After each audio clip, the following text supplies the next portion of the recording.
We have 12 minutes left for discussion, so please try to keep your questions to the point, brief, and of course we'll have lunch where you can continue the conversation afterwards, okay? So, Yitzhak? Question to Stanley. You opened up a lot of things. It's a period which isn't studied very much in Jamaica. What are in general, are the Jews the punching bag? Are they lucrative, aristocratic businessmen? Do the British know that they can pay? And what comes out of this, what is the relationship at this time of the Jews to slavery, of Jewish merchants to slavery? And this is before the triangular trade, but where is the Jews, the Jews then would further rum onto North America, for example, but they're not importing rum, they're exporting it. But so what are some of the other activities, and who's working the land of these Jamaica Jewish planters? I mean, are they slaves? Are they Creoles? Or they're not the Jews themselves doing all the work? Yeah, go ahead. Answer. Okay. Well, Jamaica is a very hierarchical society. In the 18th century, so are they the punching bag? Well, I mean, they're still higher than people of mixed ancestry or than slaves. But yeah, Jews do receive a lot of kind of Judeophobic type of petitions. Those I didn't even talk about. I see those as sort of a separate issue than taxation. So they're a punching bag, yes and no. They're very high in the social hierarchy, yet they face discrimination. A lot of the Jews are indigent in Jamaica, having been that they were despachados. Many of them were dispatched from London. So are they the merchant elite? Some of them are incredibly wealthy, but I would say by 1750, probably the majority of them are very poor. And who's working their land? Well, most in this period, in the early period before 1730s. Most of the plantations are absentee. They're owned as absentee owners. So they go back to London and they manage their plantations. But by 1750, it's very common to see Jews residing on their plantations with their own enslaved labor. So that answers another question, that Jews are, of course, slave owners, less so slave traders, but own as many slaves as anybody else on the island. I hope that answers every question. Good job. Thank you. Thank you. My question or remark to Michael, you are wondering what could have been D'Aguilar's role in interceding with Maria Teresa regarding the expulsion of the Jews in 1742. And when in 1760, George II died. The Mahamad ordered one of the Darsantes, one of the preachers of the community, to deliver a sermon in memory of George II, and he compares the king with King David, etc. And there is almost no concrete remark about what's George's approach towards the Jews. The only exception was that he accepted a delegation of English Jews that tried to convince him to intercede with Maria Teresa in order to cancel that edict of expulsion, and he did react positively, and he did intercede with Maria Teresa. So I don't know if Aguilar was involved in that, but could be. Thank you. That's the 1740, 44, 45, not the 1742. So. Yes, of course. I don't think that D'Aguilar, it was primarily, it seemed to be an Ashkenazi effort at that point, but we don't know. I mean, why only the Ashkenazi? It was Hart, but others, it's probably an entire group one.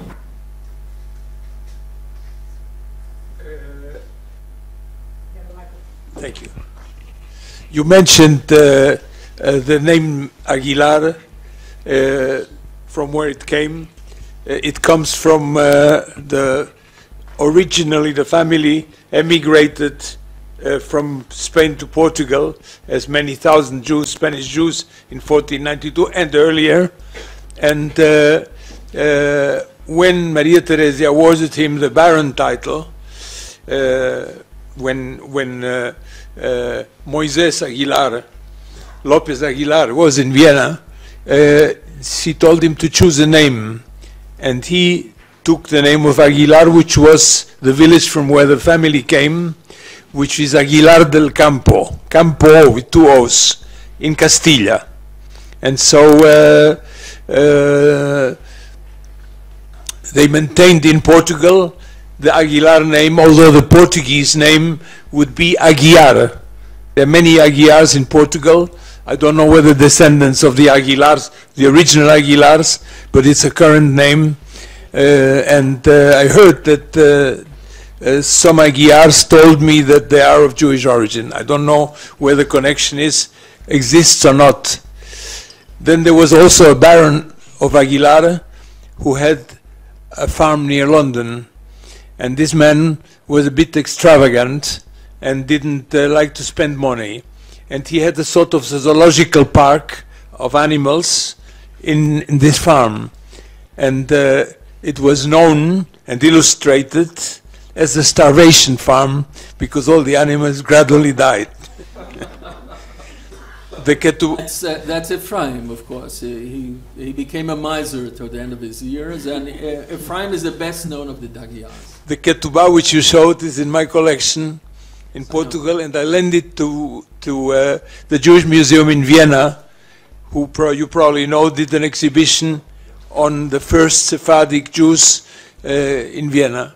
And apparently, this Aguilar paid for the implantation of 5 Sephardic Ottoman Jewish families in Temesvar, in Transylvania. These were the first ones which accepted that invitation to come to implant themselves in Austria.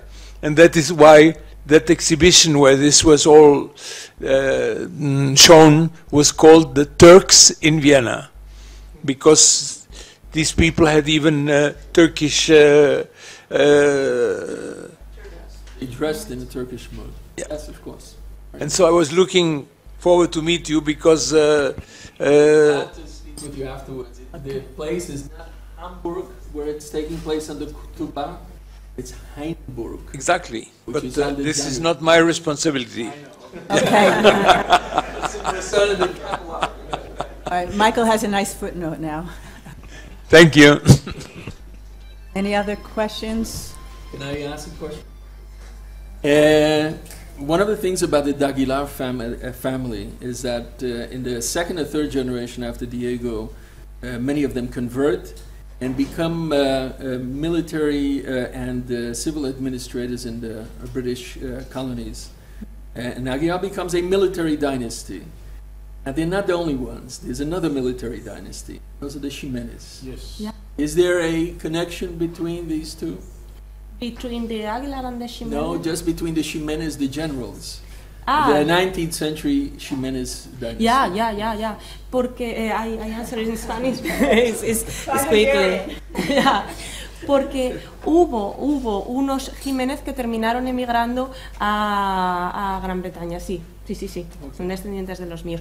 No de la misma rama exactamente de los que yo estoy estudiando, porque los Jiménez son... Lentamente y tenemos que... It doesn't make any difference.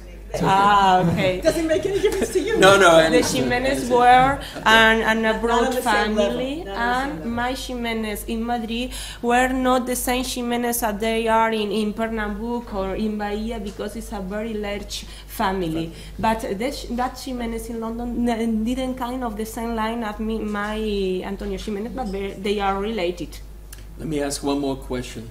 With the one instance that I know in the Habsburgs, where you have a situation which is close to having a privilege of being purity of blood, is, I think, Yossi, if I'm right, it's Yakov Rosales, who receives a title of nobility, and it says that the macula of Jewish lineage is removed. Now, I wonder if this sort of term is used also. Is there a recognition that there's a macula, and that's what the privilege is, or it was never there?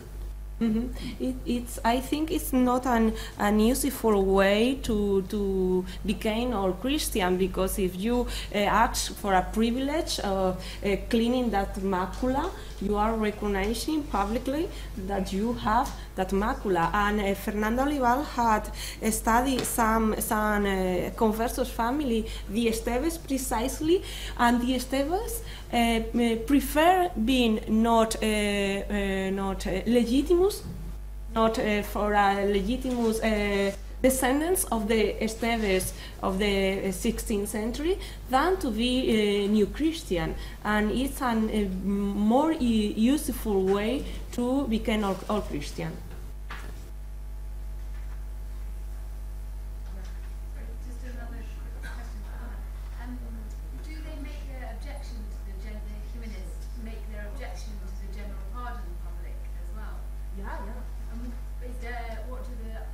The other New Christians say about their change of heart? Is there a public dialogue about that?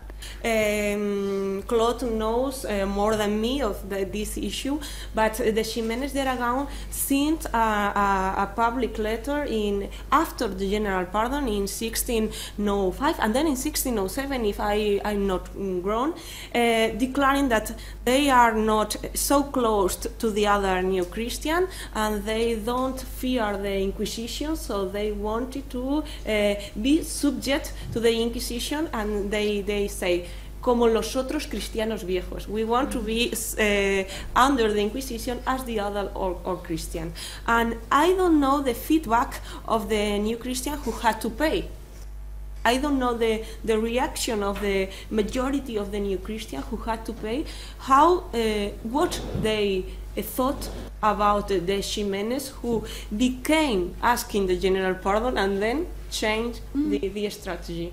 Very interesting. Let me just add to that, there were some reactions, not against it. I don't remember, maybe Jose Alberto or others remember to having read against the Ximénez, but against those who evade the Finta tax in spite of being rich. Yeah. And but let me add you that all these letters were supported by the General Inquisitor then, Fernão Martins Mascarenhas. And it was Fernão Martins Mascarenhas who was instrumental to apply directly to Madrid in order that the Ximénez will be considered as de facto old Christians. And this was made by the very General Inquisitor of Portugal then.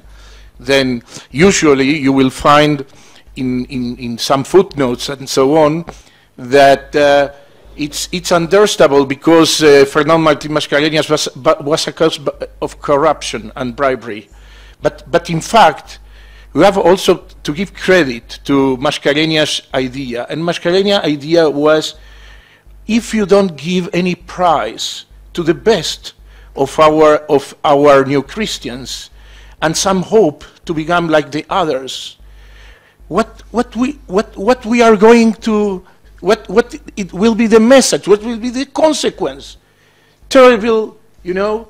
The response will be desperation, and then certainly return to even more open and more, you know, and more fierce Judaism. And let me add another thing, muy corto. At the same time, the General Inquisitor in Spain, Fray Luis de Aliaga, was supporting, also was supporting the Ximénez de Aragón family. And because I don't have time, but in the written text you have, then in the 1620s, the General Inquisitor Fray Antonio de Sotomayor in Spain was supporting the claims of the Ximénez de Aragón, because, as Claude said, the Inquisition wanted to award the good new Christians. I'd like to thank the three presenters here for showing us different aspects of New Christian and Sephardi life, their dreams, their desires, their hopes, their illusions, and their accomplishments. At a quarter of, in 57 minutes, we will convene again here. Okay.